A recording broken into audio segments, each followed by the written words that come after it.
In this video, I want to go over one of the most common questions people ask about mushroom hunting, and that's where do I find new mushroom hunting spots?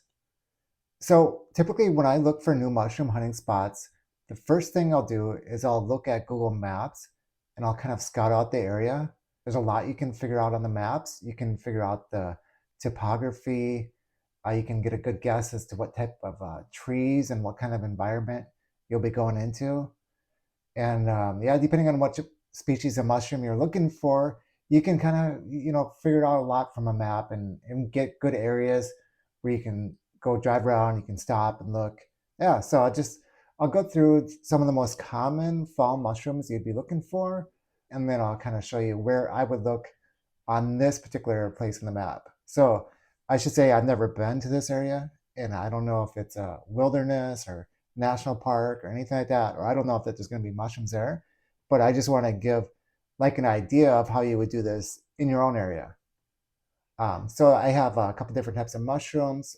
At top here, I have the king bolete, and over here is a lobster mushroom. The next one down the list is chanterelles, and then we got matsutakes.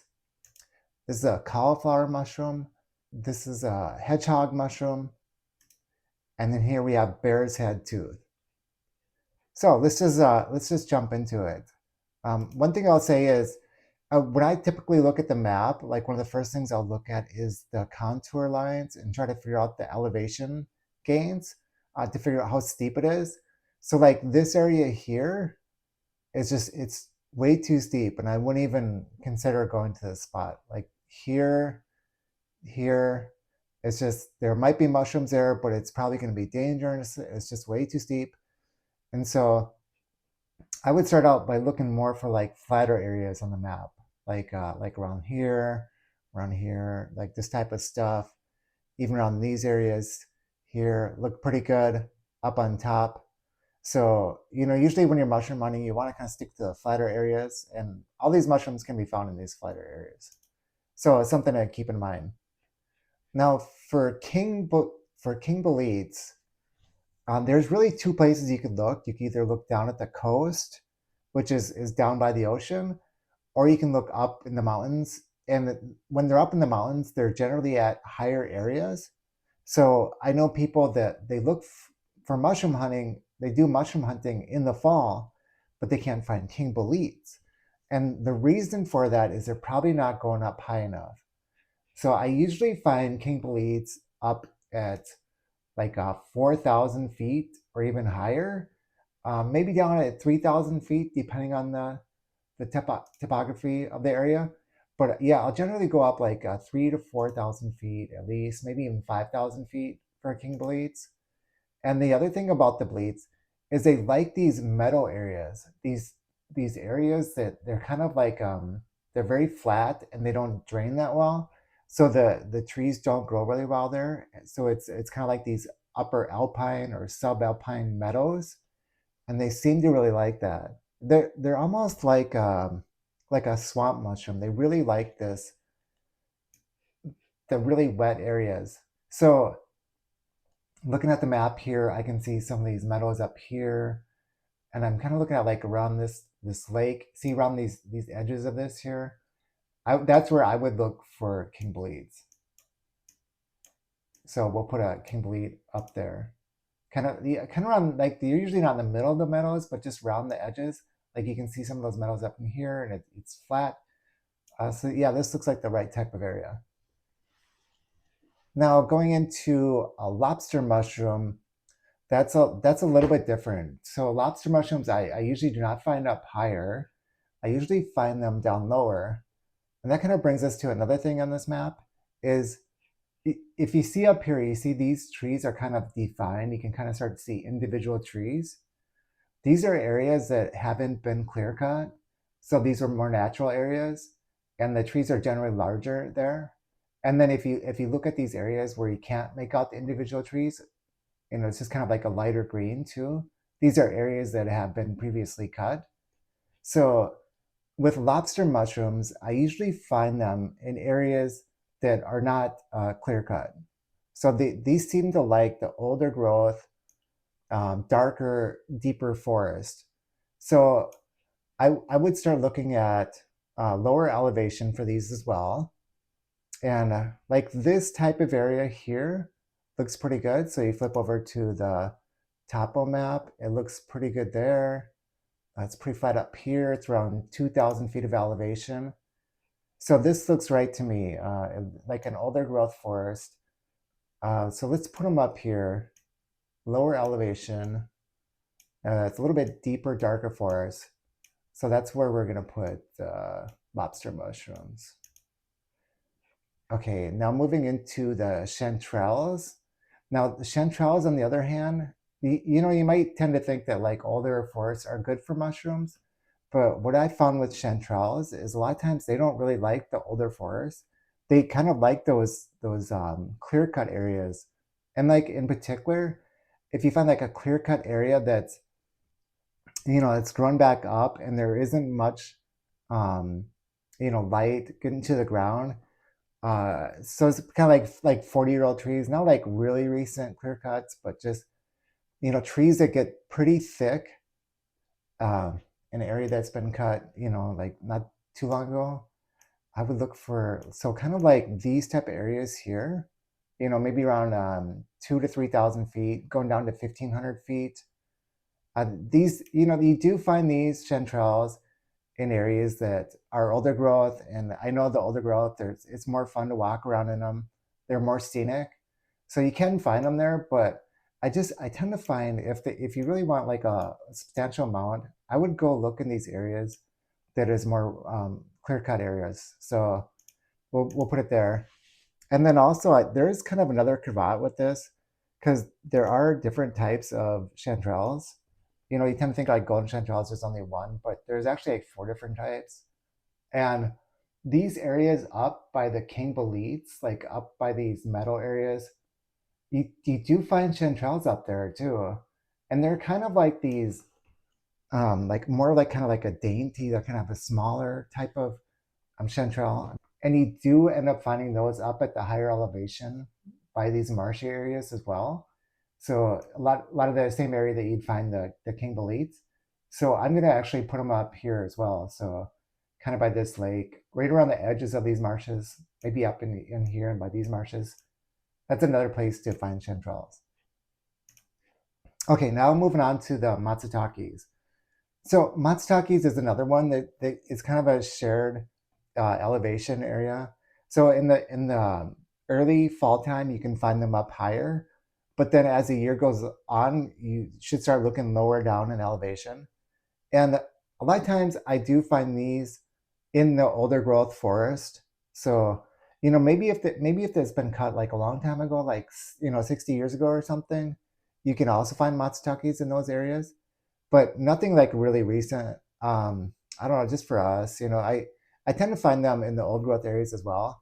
So that's where I would typically look from. Old growth being a little bit easier to walk around in, less kind of undergrowth and stuff like that. Um, so I would look for these in the kind of the same area that you find lobsters. So I tend to find them in the same area you do find lobster mushrooms. That's kind of a good indicator. And especially like around this time of year when we get into November, yeah, I would stick to the lower elevation. So I'll kind of put these over by the lobster mushrooms around 2,000 feet of elevation. And like I said, look for areas that are flatter like this. It makes it a lot easier to go around and looking for mushrooms if you're not like going to these really super steep areas. Okay, next one. So this is a cauliflower mushroom. And the cauliflowers are pretty interesting. They're a little bit harder to like locate like this. A lot of times you're just gonna have to get out there and you look for other mushrooms, and then you happen to find a cauliflower mushroom, and that's great because they're just huge mushrooms. They can weigh like 5 pounds or something. But it's hard to say. Because I do find them up higher and I do find them down lower. I would say typically I find them down lower, and then I do find them in older growth areas. Um, yeah, like big old trees. I would say these in particular, if you can find like really old trees. So for these, I would probably look for the areas that have the biggest trees you can see. It's probably like kind of down by these riverbanks, like maybe around this type of area that hasn't been cut. Even like this area here, maybe it gets too much foot traffic, but I'd say let's go over, put it down like here in this really, this area that has bigger trees, maybe like here too, if it's not too high up. Here, look at these are some bigger trees too. But let's just say down here, like really down deep in that valley where you find a lot of the older trees. That's kind of like the place. If I was trying to target them, that's where I would look for the cauliflower. Okay, so these ones are hedgehogs. Everyone loves hedgehogs, right? And the hedgehogs they're really resistant to like cold weather and freezing. And in fact, like you can even find them in the springtime. Like they'll stick around throughout the freeze and they'll be fine in the springtime too.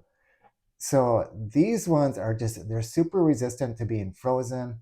You can even see in this picture here, I'm finding them where it's like icy and snowy. Um, so a lot of times I do find these hedgehogs up higher, even at this time of year, even into November. They tend to like the older growth forest again. So I would look for these at older growth forests, getting up into like these silver fir forests, these really high elevation forests. I would look for trails too for these. So it'd be nice to cover a lot of ground. You're looking for hedgehogs. They're a little bit rare, and just look for a flatter area. So I think this is all kind of flat in here. It's kind of nice. There's a trail running through here too. So yeah, let's go and put those into an area like this here. So you got the nice old growth silver fir flat area up higher. That's the best place to look for hedgehog mushrooms. Now this is getting kind of silver. This is a bear's head tooth. I don't know if you guys have ever found this, but these are really delicious. They're kind of like a sweet tasting. Yeah, you can use them in place of seafood. And these again are going to be one of the higher elevation ones. So higher elevation, we got the boletes early in the season. We got the chanterelles early in the season. Um, these are the hedgehogs. These are going to be later in the season, but higher up. These ones are similar to the hedgehogs. They seem to like those silver firs. They seem to like the old growth forest, and they seem to like it higher up in elevation too. So these ones are kind of a similar type of area that I would put for a hedgehog mushroom. It's like a flatter, older silver firs, old growth. Yep. Even into like this November area, you can find them up higher still. Like you can see in this one, there's some snow in the background. So I don't know if a lot of people look in these places that there's still snow, but or when the snows come. But that's the area I'd look for that. So yeah, this is just kind of like the general areas I would look. Like you'd probably find chanterelles in this type of area too, down lower with the lobsters and the matsutakes. These ones are kind of wild card. They're kind of hard to pinpoint, but I would look for really old, big trees for these. That's where I tend to find them. Chanterelles stop in these areas that are kind of like a recent clear cut. Down lower, especially this time of year, you want to be down low. And then these here, like I said, up high. And yeah, hopefully this is like a good example of places where I would kind of pre-scope out. I'd kind of get these ideas in my head, depending on what we're looking for, and then maybe get a few places where you think there might be matsutakes, like say here. um, I was looking at maybe even up here. I was noticing this is kind of like a, oh sorry, this is kind of like another area where it's not too steep and it's about 2,000 feet, so that's probably another place I'd look for matsutakes. Kind of like a natural forest up there too. So yeah, it's probably a good idea to get a few places like this so that if you get out and you see, this is not looking right or I'm not finding anything, and then you can go to the next spot. And yeah, this is kind of how I would go about, trying to find the next mushroom hunting spot. And the nice thing is once you figure out these spots, you can go back year after year for pretty much all of these. Especially these one will be like right at the same spot every year. So you mark one of these and you can come back like 3, 4, 5 years in a row and it's going to be in the exact same spot. So yeah.